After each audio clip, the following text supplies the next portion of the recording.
Desculpa. Primeiro, o que o ganso tem, né? O ganso tem asa, o ganso tem pena, o ganso tem pata, o ganso tem bico e o ganso tem um grasnado. E aí eu posso pegar cada um desses elementos e trocar por alguma coisa diferente. Então eu posso trocar as asas do ganso por bracinhos.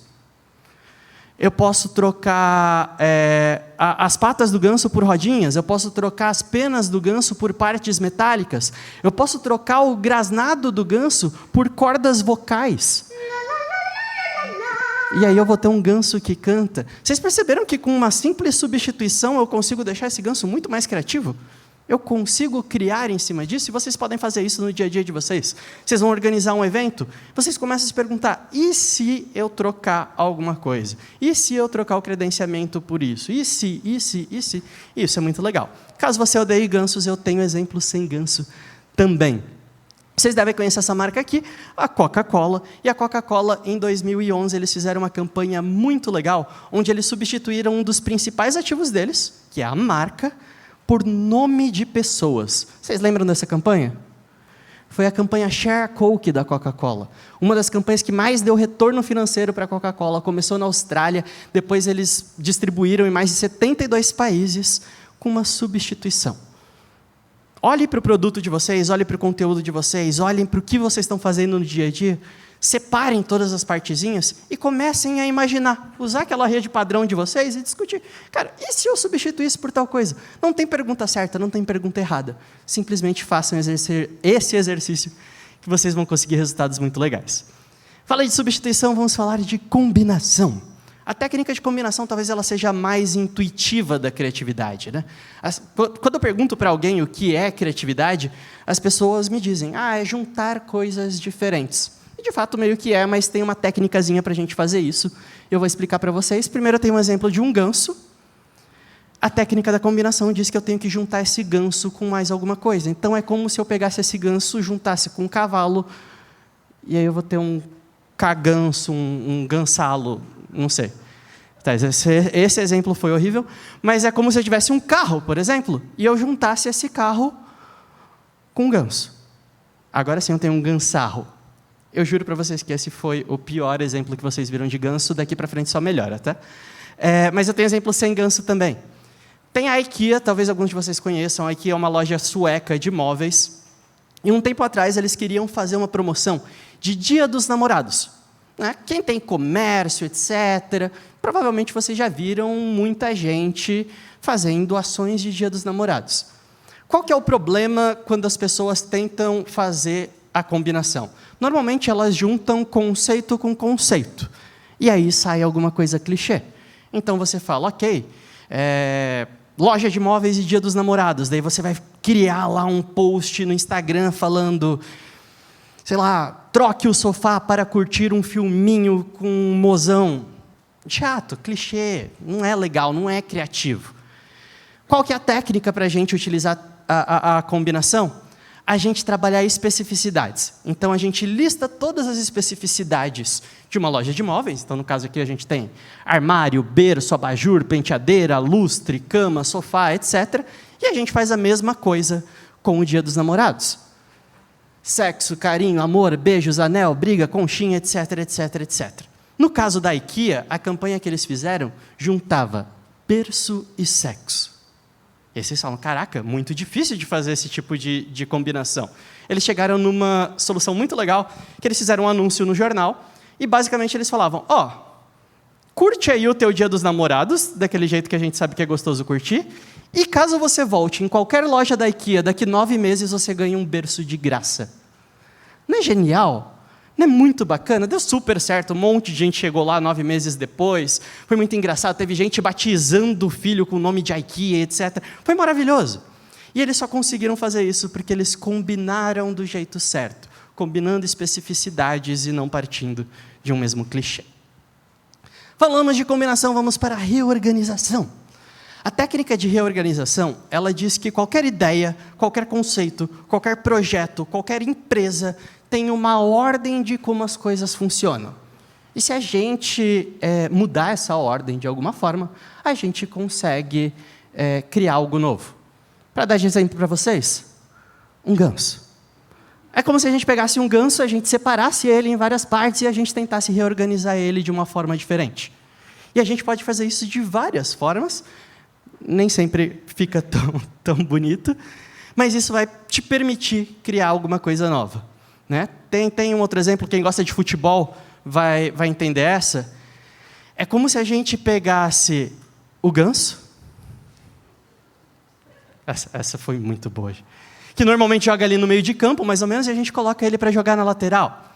Isso é reorganizar, é mudar a ordem como as fichas do jogo estão distribuídas. Tem o exemplo sem ganso também. Tem uma marca de bebidas, eu ia falar sem graça, sem álcool, nos Estados Unidos, que é a KetoneAid. A KetoneAid, eles fazem como se fosse uma cerveja sem álcool, assim, uns negócios desse tipo, e eles vendem online. Qual que é o passo a passo para você vender uma bebida online bem simplificado? Você vende, as pessoas recebem o produto e elas tomam a cerveja, certo? A sequência mais simples possível.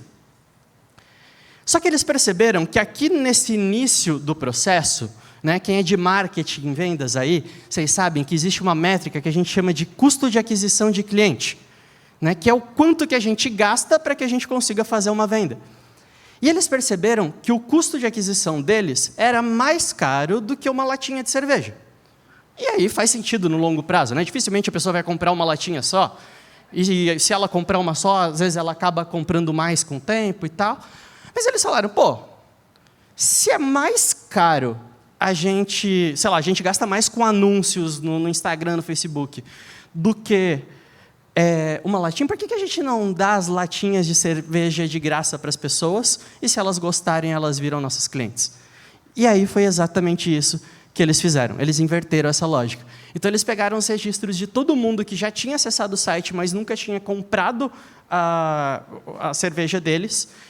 Eles enviaram para todas essas pessoas a cerveja de graça, explicando exatamente isso que eu acabei de falar para vocês.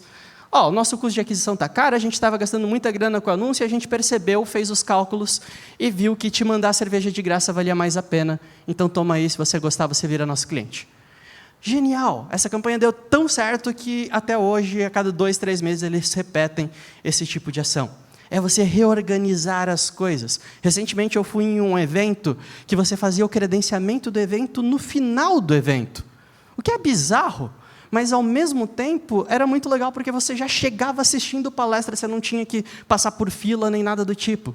Era interessante, é uma forma de você reorganizar as coisas, de você deixar as coisas criativas.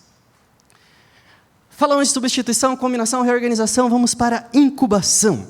A técnica da incubação já deve ter rolado com vocês, de vocês estarem tentando resolver algum problema, aí você não consegue, e aí você desiste. E depois, quando você volta para resolver esse problema, você resolve muito fácil. Já aconteceu? Acontece comigo direto. Isso a gente resolve com a incubação de ideias. Alguém dá uma dica? O que eu posso usar de exemplo? Uma galinha. Mentira, não sei usar galinha. Vamos para o ganso.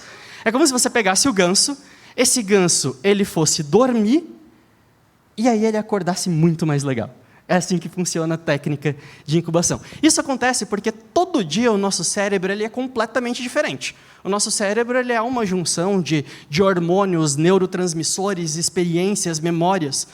Então, você hoje é diferente de você de amanhã. Às vezes você acorda mais apaixonado, às vezes mais estressado, às vezes de bem com a vida, e todo dia você é diferente. Então, imagina que o você de hoje teve uma ideia, que o você de daqui 7 dias vai trabalhar em cima dela. É quase como se você estivesse fazendo um brainstorming com você do passado. É quase como se fossem 2 pessoas diferentes. Porque como o teu cérebro é diferente, ele vai interpretar todos aqueles problemas de uma maneira diferente. Isso acontece em uma escala de dias, mas isso acontece também em uma escala de horas, de minutos, eventualmente. Então, vocês aqui agora, se eu fizesse uma pergunta para vocês, vocês teriam uma percepção. Se eu fizesse a mesma pergunta daqui 1 hora, vocês teriam outra completamente diferente. Por isso que é legal a gente desvencilhar um pouco do problema, às vezes, e depois continuar ele. Depois tentar voltar nele para resolver, né? Quando vocês forem fazer processo de brainstorming nas empresas de vocês, tentem quebrar esse brainstorming no meio. Parece contraintuitivo, às vezes as pessoas pensam que isso não é legal. Isso é bom. Começa o brainstorming de manhã, termina de tarde. Eu dei consultoria para o RD Summit e a gente fazia isso, né, para pensar em ideias para o evento. Cara, na segunda-feira a gente vai ter ideias para o credenciamento, na terça-feira a gente vai ter ideias de palestrantes, na quarta-feira a gente vai ter ideias de tal coisa. E aí, na próxima semana, a gente faz tudo de novo, para que a gente tenha uma semana de espaçamento entre um processo de brainstorming e o outro. E eu tenho exemplo também, sem gansos para vocês. Vamos voltar na Coca-Cola. Esse case aqui, eu escutei num evento que eu fui em 2022, o WhatsApp Business Summit, do CEO da Ogilvy. O CEO não, era uma das pessoas que trabalhava na Ogilvy. A Ogilvy é uma das maiores agências de publicidade do Brasil. Em 2021 ou 2022, não lembro agora, eles foram contratados para fazer a campanha de Natal da Coca-Cola. Imagina a responsabilidade de você fazer a campanha de Natal da Coca-Cola. A Coca-Cola, que é uma marca conhecida por ser muito criativa, é uma das maiores marcas do mundo, na principal data deles, que é o Natal. Caraca, você tem que ter uma campanha genial, você tem que ter uma campanha criativa para resolver esse problema. E aí a galera da Ogilvy criou um grupo de WhatsApp com todo mundo da agência, e eles começaram a discutir ideias dentro desse grupo. Galera, ó, toda ideia que vocês tiverem, vocês vão colocando nesse grupo. E foram passando os dias, a galera foi colocando as ideias lá, e nenhuma ideia parecia ser genial o suficiente. Até que depois de umas 2 semanas, um dos analistas de marketing da Ogilvy estava voltando no grupo assim, para ler as mensagens antigas, e ele viu que em algum momento alguém tinha mandado um áudio nesse grupo. Mas, ao invés dele dar play no áudio, ele olhou para o formato que as ondas sonoras tinham criado naquele grupo e ele percebeu que era exatamente o formato de uma garrafinha de Coca-Cola. E aí eles criaram uma campanha inteira em cima disso. Uma campanha chamada Magic Audios da Coca-Cola, onde eles criaram um bot de WhatsApp que você tinha que enviar um áudio desejando Feliz Natal para esse bot. E se você conseguisse replicar o formato de uma garrafinha de Coca-Cola no seu áudio, você ganhava vouchers e descontos e etc. A campanha foi um sucesso, uma campanha que nasceu no Brasil, eles replicaram em mais de 20 países depois. Eu tentei, é difícil para um cacete, mas é uma campanha muito criativa e só foi possível porque alguém voltou em um problema com uma visão diferente. Tá? Então, levem isso para a vida de vocês. Vocês ficarem 5 horas seguidas em o mesmo problema não vai ajudar você a resolver esse problema, tão bem quanto se você der uma bela de uma pausa e voltar nesse problema no dia seguinte. Por aí vai. Inclusive, essa é uma